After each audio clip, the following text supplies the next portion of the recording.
The concept of conflict is neither good nor bad. Conflict is generally understood to be defined by various authors as a clash in individuals or groups' values, differences in beliefs, attitudes, and expectations. More than simple disagreements, conflict arises from a strong sense, a feeling of incompatibility. It represents an escalation of everyday competition and discussion into an arena of emotional or even hostile encounters that can put a strain on personal and interpersonal tranquility or both.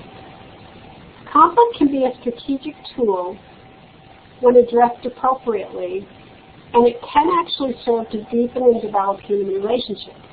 Some of the first authors on organizational conflict, for example, Blake and Moulton, claimed that a complete resolution of conflict might not even be desirable and may in fact thwart the stimulation of growth and change for the better. So why study conflict? Well, we need it to maximize strength within groups, to learn more about why individuals within groups choose or need conflict, sometimes more than others, and to produce better outcomes, including patient care-related goals. The learning objectives for this session are to use a model of conflict process to determine the nature and sources of perceived and actual conflict, identify conflict management techniques that will prevent lateral violence from occurring, and analyze risk factors for potential violence or disruption. Increasing our knowledge of the role stress plays within conflict is critical. Our society is known for being particularly stressful and stress-producing. We already know that stress leads to fatigue, which can lead to an increase in medical errors. Our culture within healthcare, furthermore, has been built upon a tradition of secrecy, shame, and blame when it comes to our failure to prevent medical errors. Gender differences exist and may at least partially explain why women are known for either avoiding or using compromise, and why men may be known for more aggressive techniques, none of which may completely solve a conflict.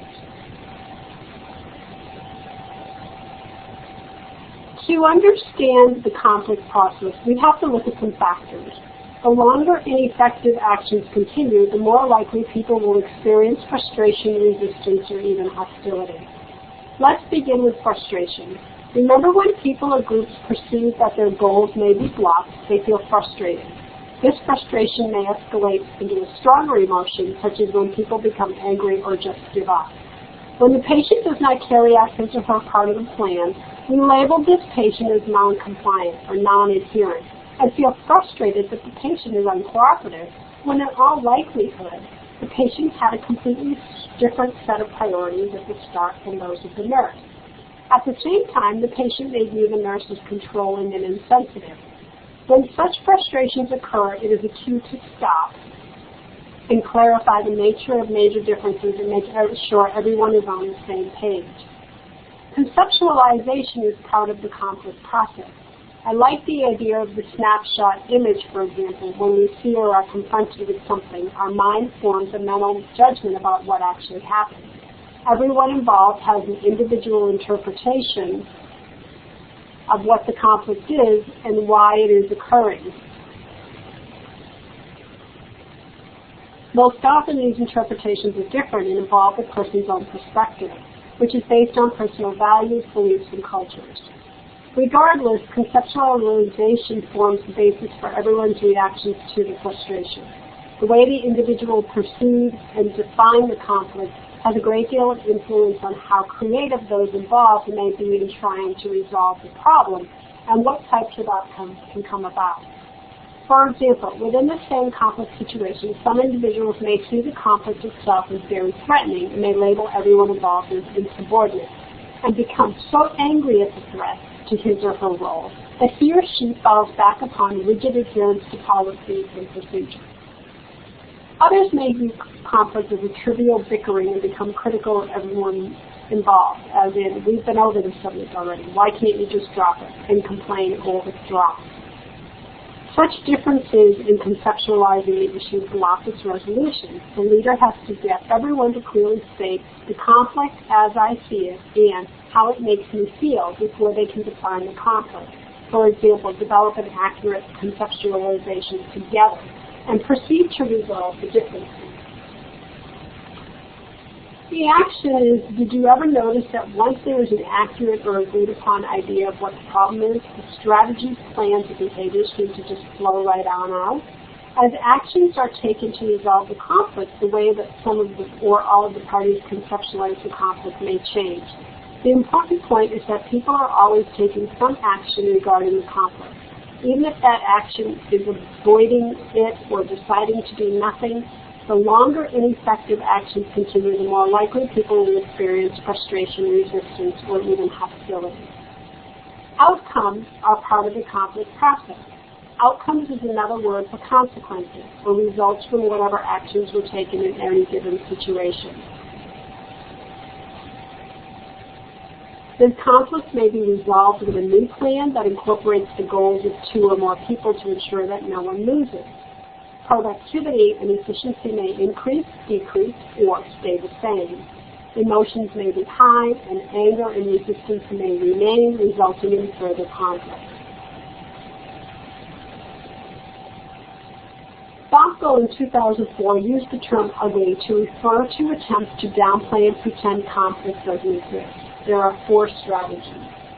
Ugly strategy 1 is non-action. Did you ever come into contact with someone who pressures staff to smile and nod when asked if everything is okay because he or she doesn't really want to know? This is called non-action because nothing is really done about a problem and the leader doesn't want to hear about it. Such behavior can actually become part of the organizational culture to behave this way. Ugly strategy 2 is administrative orbiting. Another common way for managers to avoid conflict in the workplace is not to respond to it. They may actually ignore a colleague's attempts at a professional communication in voice emails or email messages, or make a habit of canceling meetings. Worse, if this behavior is known by his or her leader and continues, the avoiding behavior is said to be endorsed or approved. In another example, a leader may make mention of another team member's failure in a particular area while remaining silent about another's well-known transgressions, such as able to take time vacations first, always using schedules for his or her until late, and so on, easily giving rise to distressing double standards.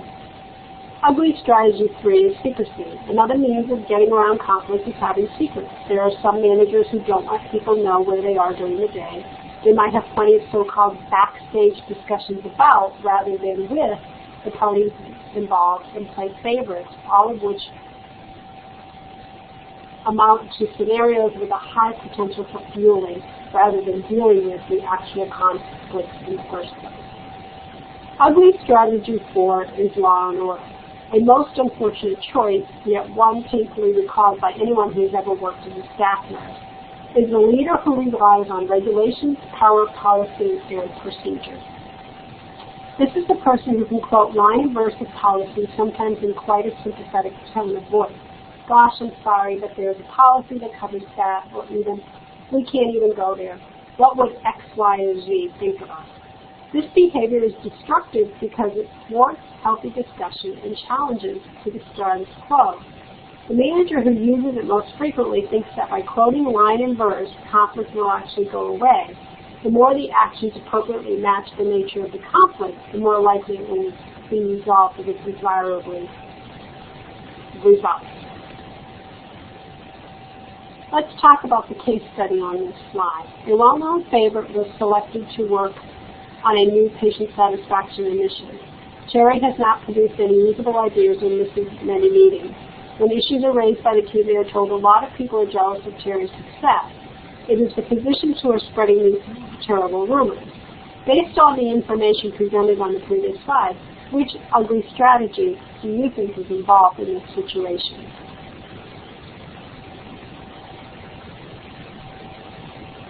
Which behavior was identified in the previous scenario? The behavior is administrative orbiting. Were you able to pinpoint this avoidance? How is this behavior destructive to actual progress toward goals? How does this behavior actually contribute to conflict and stand in the way of a healthy conflict resolution? There are 5 modes of conflict resolution. These are avoiding, accommodating, competing, comprising, compromising, and collaborating. Avoiding or withdrawing is a very unassertive and uncooperative. Yet many times we choose to avoid deliberately, thinking that getting along or staying out of it is always the better option. Sometimes, and only sometimes, it may be the preferred option. Would you like to give an example of what you have seen in the clinical area recently that could illustrate this point? The authors here say that we overuse accommodation smoothing behaviors. We tend to neglect our own needs, goals, and concerns, which is unassertive, while we try to desperately satisfy those others, which can be viewed as cooperative. This approach has an element about it of being self-sacrificing and putting ourselves and our needs last. Again, this isn't a bad thing unless it is done all the time to prevent conflict resolution. During competition, people may pursue their own needs and goals at the expense of others. Me first. Sometimes people use whatever power, creativeness, or strategies are available to win. Competing may also be a good thing, such as when standing up for your right to defend an important principle. For example, when we advocate for, say, staffing levels, defend a colleague, or try to expand financial resources for nursing education and research. However, people who are very skilled at competing may begin at some point to fail to hear the truth or not have much tolerance when others disagree or challenge them, even when they are wrong. They often react by feeling threatened, acting defensive or aggressive, or even resorting to cruelty in the form of razor-sharp remarks. We may as well call the Joint Commission on ourselves, "You've all done such a bad job, you better start writing resignation letters," or well-aimed gossip or hurtful innuendos, such as to the outfit the consultant was wearing, helping the policy take her observations about it very seriously. Competition within work groups can generate ill will, favor a win-lose stance, and commit people to a stalemate. Such behaviors force people into a corner from which there is no easy or graceful exit. A damned if I do, damned if you don't form of double bind, which gives rise to unfortunate culture of the so-called shame and blame mentality. Another example is when someone realizes they might not win, as in the case of the poorly ranked candidate for a position. So they quietly sabotage their own colleagues' best efforts to be sure that nobody comes out ahead. I realize that I might not be your choice for this position, therefore I am recommending that you consider only applicants from outside the organization. Compromising or negotiating involves assertiveness and cooperation on the part of everyone. It requires maturity and confidence. It is a learned skill that is developed over time. A give-and-take relationship results in conflict resolution, with the result that each person is able to meet his or her most important priorities as much of the time as possible. Compromise is often described as a middle ground, and the successful leader invites everyone to join in. This is the preferred means of conflict resolution during union negotiations, in which each side is appeased to some degree. In this mode, nobody gets everything they think they need, yet there is a sense of energy that is necessary to build important relationships and teams. Compromise supports a balance of power between self and others in the workplace. Collaborating is the opposite of both avoiding and competing. It is the most creative stance. It is both assertive and cooperative because people work creatively and openly to find the solution that must fully satisfy all important concerns and goals to be achieved. Collaboration involves analyzing situations and defining the conflict at a higher level with shared, superordinate goals are identified and commitment to work together is generated. Please see the box 2212 on the slide. For example, when nurses and physicians work together, they can collaborate by replacing the statement, "I'm in charge with." What is the best thing we can do for the patient and family right now? How does each of us fit into the plan to meet their needs? This requires discussion about the plan, superordinate goals, on how it will be accomplished, and who will make what contribution towards its achievement and proposed outcomes. The same scenario fits for patients and families. There are many things to think about and consider when selecting an approach to resolve conflict. Nature of differences, underlying reasons, importance of the issues, strength of feelings, commitment, and goals involved. Preferred and previously effective approaches can be considered, but they need to match the situation. Not everyone has the same experiences nor the memory of the same conflict. Sometimes a third party may be introduced into a conflict so that mediation can occur. Mediation is a learned skill for which advanced training and/or certification is available. The mediator is usually an impartial helper who assists each party in the conflict to better hear and understand the other. Mediation is not so easy. In our American society, for example, there is much focus on who can control whom, and a lot of emphasis on winning.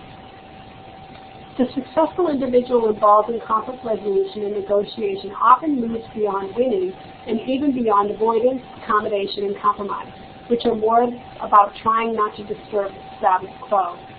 In the nursing practice arena, there is often the added difficulty of negotiating conflict when at least one of the parties, which has historically between the physician when it comes to quality of care issues, is viewed to be, or views himself or herself as an unequal or uneven playing field. The objective of polarity management is to get the best of both opposites while avoiding the limits of each. In other words, once people determine their conflict is a polarity, they can act to maximize both poles' upsides and minimize both poles' downsides. This is called polarity management, which requires a shifting focus from pole to pole when the leader, acting more as a coach in these instances, sees that there are some downside consequences about to occur.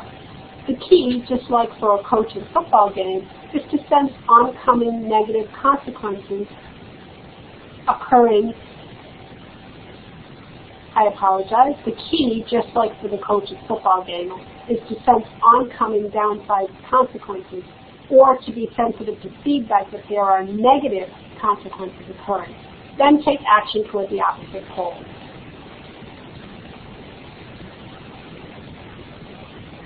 Let's review this case study. Todd Johnson's task is to introduce key elements in the Saving 100,000 Lives campaign at the IHI institution. Half of the team report to the nursing department, while the other half report to the various vice presidents and physicians, with all sides blaming each other for recent failures. To maximize support, it is important to illustrate that no one plan is right. With a diverse group, Todd ought to acknowledge contributions unique to each member. Both and, rather than either or, language should be used. Keep in mind that difficulties are certain to be ongoing, and this should be an expectation. Ongoing assessment strategies for success include understanding your own approaches to conflict. Conflicts may be resolvable or unresolvable, and they are common in healthcare and when dealing with people in everyday life. To resolve conflict, we need to identify differences, priorities, and common goals. We need to determine which approach to conflict is most appropriate, and last, we need to act in that way to resolve it. When conflicts involve polarities, all parties need to analyze their structure and dynamics, identify ways to shift emphasis among opposite poles, and partner with others to bring about the most satisfactory conclusion.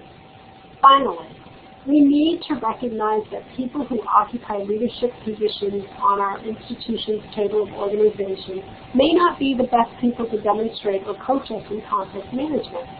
We need to understand and recognize that very often our leaders exist within other settings as well. Have we considered our professional organizations or specialty associations as places to go to link up with nursing leaders?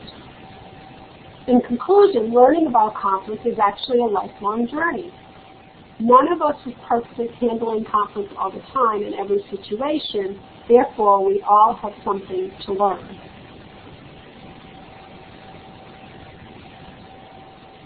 So one of the expectations of professionals is that they know how to delegate work in such a way that they are effective and more work is done in a timely manner.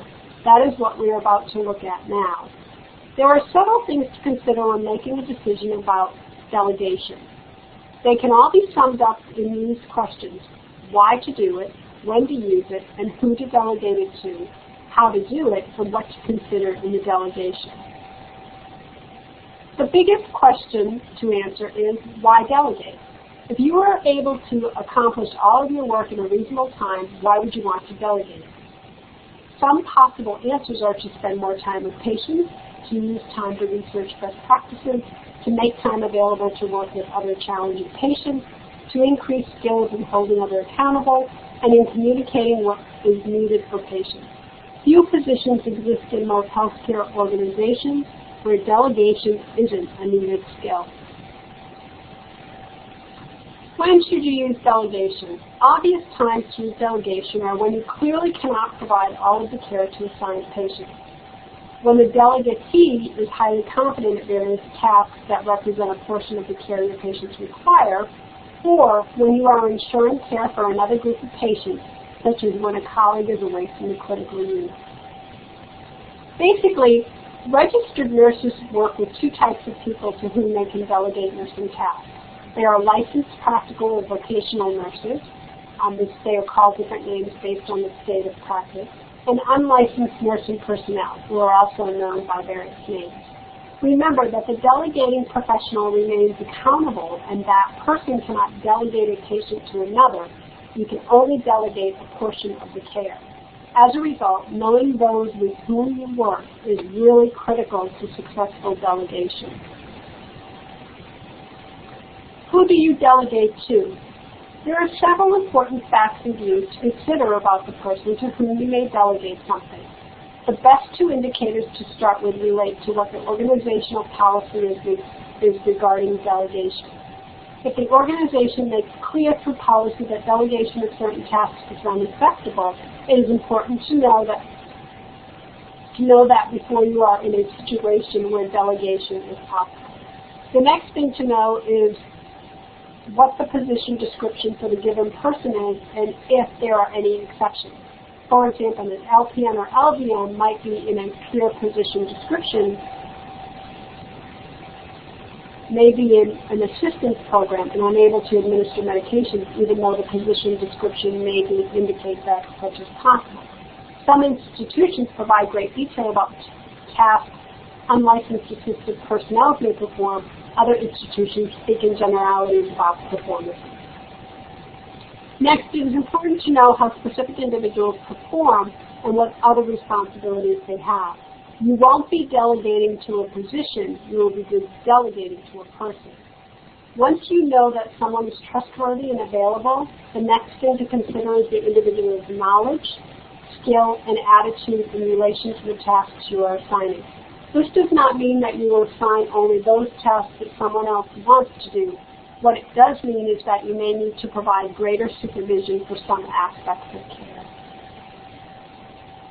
If you are working with an individual who is assigned to work only with you, you know what that person is involved in, and you can convey what to report throughout the day.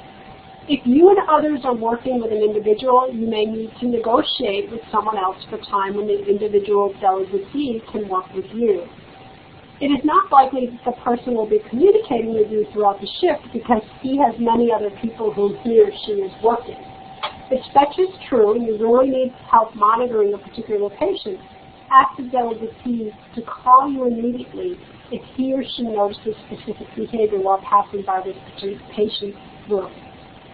In this way, you are expanding the watchfulness for a particular patient, even though there is insufficient assistive staff to work directly and only with you.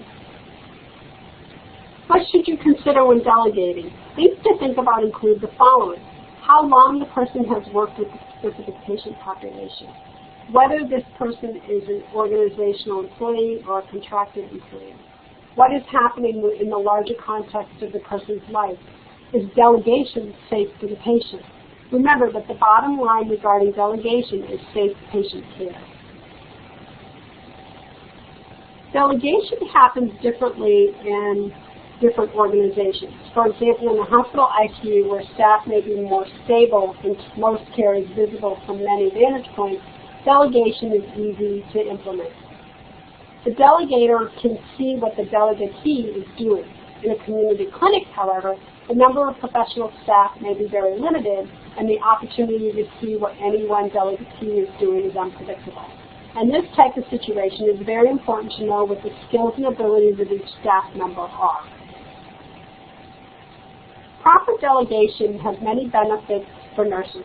Delegatees do not substitute for professional nurses. They do expand the nurse's availability for the work that only registered nurses can do. It is both a time-consuming and time-saving strategy.